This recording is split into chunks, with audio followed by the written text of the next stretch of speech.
বাজারে দেখা দিয়েছে ভোজ্য তেলের সংকট। বিস্তারিত জানাতে চট্টগ্রামের কাজিরদেউরি থেকে যুক্ত হচ্ছেন সহকর্মী সৈয়দ তামিম মাহমুদ।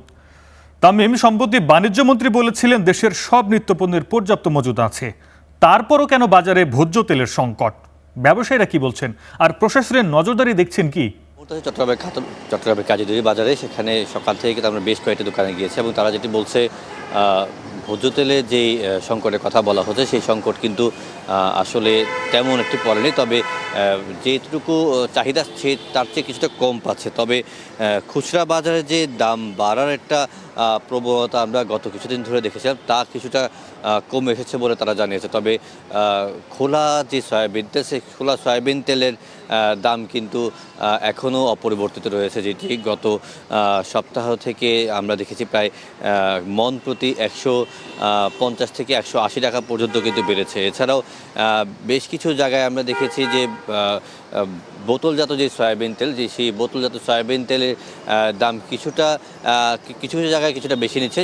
সেখানে অসাধু ব্যবসায়ীদের কথা বলা হচ্ছে, যারা বোতলে যে এমআরপি রেট থাকে সেই এমআরপি রেটের থেকে হয়তো 2-3 টাকা বেশি দিচ্ছে। সেখানে তারা অজুহাত দিচ্ছে তারা পর্যাপ্ত পরিমাণ পাচ্ছে না এবং সেই ক্ষেত্রে সরবরাহ সংকটের কারণে তাদেরকে বেশি দাম নিয়ে আসলে বোতলজাত পণ্য সয়াবিন কিনতে হচ্ছে, এই জন্য তারাও দাম বেশি দিচ্ছে। তবে আমরা যারা ভোক্তা অধিকার আছে এবং টিসিবি আছে তাদের সাথে কথা বলছেন, তারা যেটি বলছেন যে এই ধরনের কাজ যারাই করবে তাদের বিরুদ্ধে কিন্তু আইনানুগ ব্যবস্থা নেওয়া হবে। এবং আমরা দেখেছি যে চট্টগ্রামে কিন্তু ভোক্তা অধিকারের অভিযান চালানো হচ্ছে বিভিন্ন জায়গায়, এবং যেখানেই এই ধরনের অনিয়ম পাচ্ছে সেখানেই কিন্তু তাদেরকে আইনের আওতায় আনা হচ্ছে এবং তাদের জরিমানা করা হচ্ছে।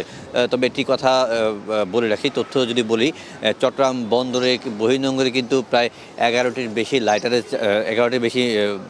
মাদার ভেসেল কিন্তু আছে, যেগুলো সয়াবিন তেল এবং সয়াবিন বীজ নিয়ে আছে, এবং এর মধ্যে 5 থেকে 6টি কিন্তু এরই মধ্যে খালাস চলছে।